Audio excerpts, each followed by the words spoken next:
Now, the next topic in the chapter free radicals is radicals in synthesis. Organic radical has 7 electrons in the valence shell of carbon. That means 1 electron is less to complete its octet. Hence, without thinking, we say that free radical is electrophilic, but radical can be both electrophilic or nucleophilic. Now compare this free radical with carbocation and carbanion. In the valence shell of carbon, in carbocation, there are 6 electrons, means there are 2 electrons are less and carbocations are electrophilic. In case of carbanion, there are 8 electrons in its valence shell. That means the octet of carbon which bears negative charge is complete, but it is trivalent. All these three are trivalent: carbocation, carbanion and free radical. In each intermediate, carbon bears 3 bonds. Carbocation is electrophilic, carbanion is nucleophilic. But though there is 1 electron less in the free radical to complete its octet, don't think it is electrophilic. It can be both. Radical can be both electrophilic or nucleophilic. I repeat again, radical can be both electrophilic or nucleophilic. The nature of the radical is considered from the grouping to which radical carbon has attached. With the help of groups to which carbon which has unpaired electron has attached, we can decide whether free radical is electrophilic or nucleophilic. Consider the following reaction. In this reaction, iodocyclohexane or cyclohexyl iodide reacts with alpha beta unsaturated ester in presence of TBTH AIBN. TBTH stands for tri-N-butyl teen hydride and AIBN is azobis isobutyronitrile. AIBN acts as initiator in free radical reaction. Iodocyclohexane and alpha beta unsaturated ester, these two substrate reactants are combined. The carbon-carbon double bond in alpha beta unsaturated ester is reduced. The reaction among tetrabutyl teen hydride and azobis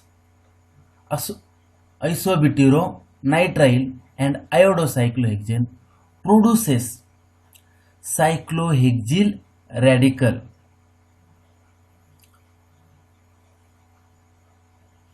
We will know how cyclohexyl radical is generated by the reaction between these three with the help of following mechanism. See the mechanism, how cyclohexyl radical is formed. We have the structure of AIBN, azobis isobutyronitrile. This AIBN, it undergoes homolysis of carbon-nitrogen bonds. AIBN on heating or irradiation of light, it undergoes homolysis of carbon-nitrogen bonds. Both the carbon-nitrogen bonds undergoes homolysis, gives us two radicals of isobutyronitrile. In the second step, this isobutyronitrile radical removes or abstract hydrogen from tri-N-butyl hydride, and we get tri-N-butyl radical, and this is the important species in free radical mechanism. Remember that tri-N-butyl radical is the actual reacting species that reacts with the substrate, that is with the iodocyclohexane. Tin has, in the previous lectures we have studied already this AIBN and tributyl hydride. This tin has higher affinity towards halogen, iodine, bromine and chlorine. So this tri-N-butyl radical abstract iodine from the iodocyclohexane, produces tri-N-butyl iodide and organic radical, that is cyclohexyl radical. In this way, by the reaction between these three, AIBN, tri-N-butyl hydride and iodocyclohexane, there is formation of cyclohexyl radical. Now we go to the next slide.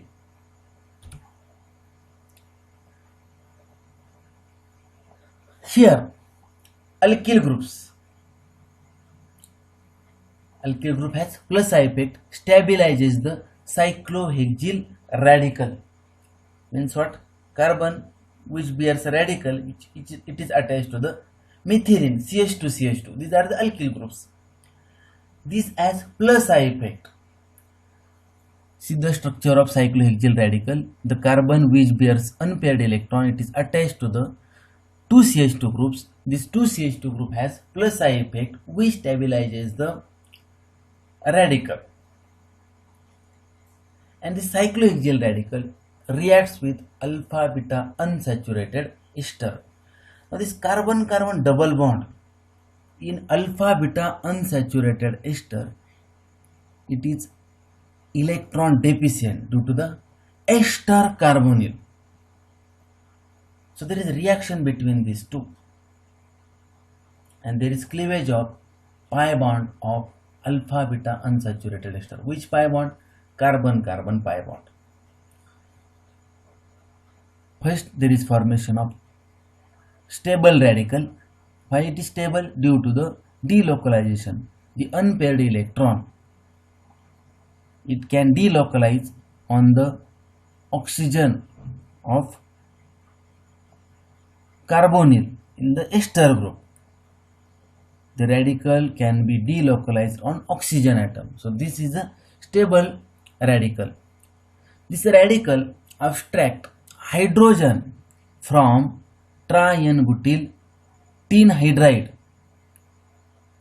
and there is formation of a target molecule and tri-N-butyl radical. This tri-N-butyl radical formed, it again reacts with cyclohexyl iodide, generates cyclohexyl radical.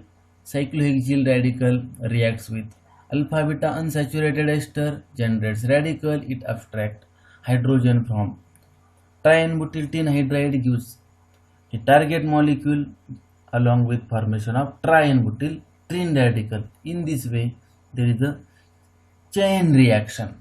Tri-N-butyl radical generates at the end, it removes iodine from the cyclohexyl iodide. In this way, there is formation of product. Now ester is the carbon-carbon bond in ester is electron deficient. Now remember that radicals adjacent to the electron donating groups are therefore nucleophilic. Here ester is electrophilic and the radical species is nucleophilic, and therefore here cyclohexyl radical is nucleophilic. That means we can say that the nature of the radical is decided also on the nature of the reactant to which radical reacts. Now we go to the next slide.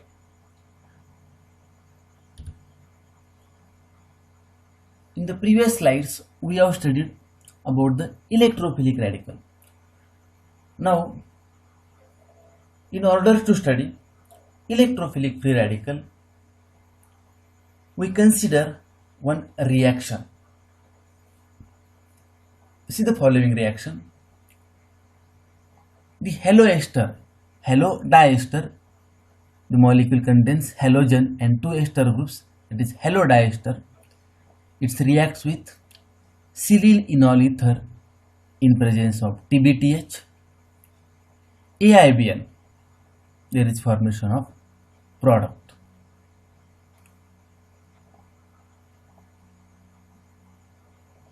The reaction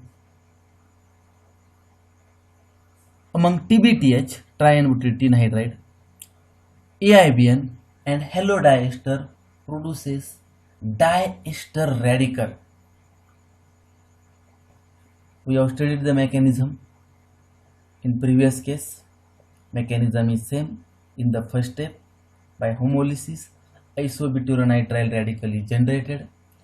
Isobutyronitril radical abstract hydrogen from triene-butyl hydride, generates triene-butyl radical, which has higher affinity towards halogen.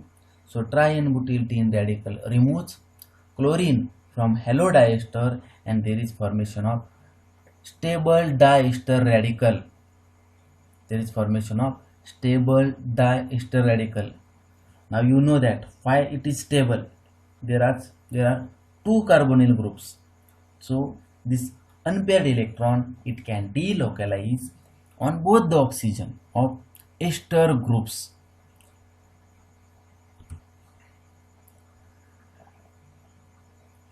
Here, both the ester groups stabilize a diester radical. This diester radical, it reacts with silyl enol ether. Silyl enol ether, it is electron rich. It has electron rich olefinic double bond. Why the carbon-carbon double bond in silyl enol ether is electron rich? Because of lone pair of oxygen. The beta carbon is nucleophilic in nature. The stable diester radical reacts with electron rich carbon-carbon double bond of silyl enol ether, and this addition gives stable radical. Again this stable radical, it is due to the delocalization, or this radical is stabilized by the lone pair of oxygen. This radical again abstracts hydrogen from triene-butyl hydride, gives us a target molecule, and at the end there is formation of triene-butyl radical. Now in this reaction, radicals which bears radical, here it is adjacent to electron withdrawing group. See the carbon which bears a radical, this is attached to the ester group, and ester group has minus R effect. This unpaired electron is delocalized on carbonyl oxygen. Alkene is olefinic double bond in ester is electron rich, it is nucleophilic, and therefore the radical is electrophilic. Therefore the diester radical is electrophilic in nature. Thank you.